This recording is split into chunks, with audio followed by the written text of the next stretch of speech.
அனைவருக்கும் வணக்கம். Welcome to Josna life style blog. நாம் இன்றைக்கி பச்சை சுண்டக்காய் மசியல் தாங்க இன்றைக்கி செய்ய போகிறோம்.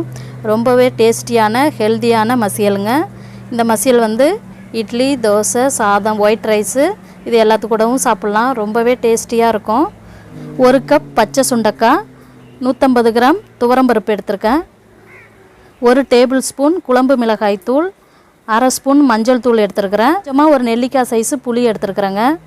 பூண்டு பல் எடுத்துருக்கேன். இதை நம்ம தாளிக்கும் பொழுது தட்டி தாளிச்சிக்க போகிறோம். கொஞ்சமாக பெருங்காய பொடி சேர்த்துக்க போகிறோம். தேவையான அளவு உப்பு, 2 வெங்காயம், 2 தக்காளி, தேவையான அளவு கருவேப்பிலை, 2 பச்சை மிளகாய் எடுத்துருக்கிறேன், 1 ஸ்பூன் கடுகு உளுத்தம்பருப்பு, 1/2 ஸ்பூன் சீரகம், 1/4 ஸ்பூன் வெந்தயம் எடுத்துருக்கேன். இது தாங்க தேவையான பொருட்கள். வாங்க எப்படி செய்யலான்னு பார்க்கலாம். இப்போ துவரம்பருப்பை வந்துட்டு நம்ம மசியல் செய்கிறதுக்கு முன்னாடி நல்லா ஒரு 1/4 மணி நேரம் நல்லா கழுவிட்டு ஊற வச்சிடலாங்க. இது போல் நம்ம ஊற வச்சிட்டோம்னா சீக்கிரம் நல்லா குழஞ்சிருங்க. நமக்கு கேஸும் வந்து மிச்சமாகும். அடுத்ததாக நம்ம இந்த உரலில் வந்து சுண்டைக்காவை வந்து 1-2மாக நம்ம இடித்து எடுத்துக்க போகிறோம். ஏன்னா முழுசாக நம்ம போட்டு பண்ணக்கூடாது. ரொம்ப இடிச்சிட வேண்டாம், ஒன்றும் பாதியமாக லைட்டாக தட்டிக்கலாம். லைட்டாக நம்ம தட்டினோம்னா அந்த சுண்டைக்காய் வந்து கொஞ்சம் ஓப்பன் ஆகிடுங்க. நம்ம இதை பருப்பு கூட சேர்த்துடலாம். குக்கரில் தான் நம்ம செய்ய போகிறோம். ரொம்ப குயிக்காகவே செஞ்சிடலாங்க. கட் பண்ணி வச்சுருக்க பாதி வெங்காயத்தை நம்ம அந்த பருப்பு கூடவே சேர்த்துட்டு ஒரு 2 விசில் போட்டு எடுத்துடலாங்க. பருப்பு ஸ்டீம் அடங்கட்டுங்க. அதுக்குள்ளே நம்ம தாளிச்சிடலாம். ஸ்டவ் ஆன் பண்ணி கடாயை அடுப்பில் வச்சாச்சுங்க. 2 ஸ்பூன் ஆயில் சேர்த்துக்கலாம். எண்ணெய் காஞ்சிருச்சுங்க. கடுகு சேர்த்துக்கலாம். கடுகு பொரிஞ்சிருச்சு. வெந்தயம், சீரகம் சேர்த்துக்கலாம். கூடவே இடித்து வச்ச பூண்டு சேர்த்துக்கலாம். நம்ம வெங்காயம் சேர்த்துக்கலாம். பச்சை மிளகா, கருவேப்பிலை எல்லாத்தையுமே சேர்த்துக்கலாங்க. நல்லா வதக்கி விட்டுக்கலாம். வெங்காயம் நல்லா வதங்கிடுச்சு. இப்போ நம்ம தக்காளி சேர்த்துக்கலாம். தக்காளி வதங்க கொஞ்சமாக கல் உப்பு சேர்த்துக்கலாம். பாருங்கள், நல்லா பருப்பு சுண்டைக்காயெலாம் நல்லா மசிஞ்சு வந்துடுச்சு பாருங்கள். இப்போ நம்ம அப்படியே கரண்டி இலையை நல்லா மசிச்சு விட்டுக்கலாங்க.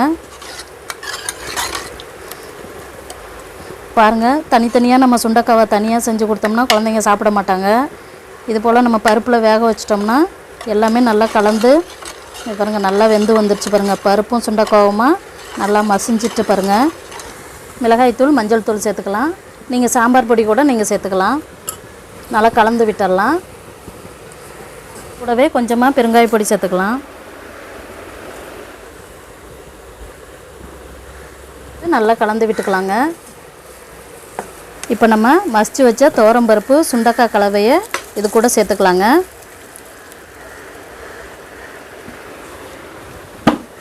கரைச்சி வச்ச புளி கரைசலையும் நம்ம சேர்த்துக்கலாங்க.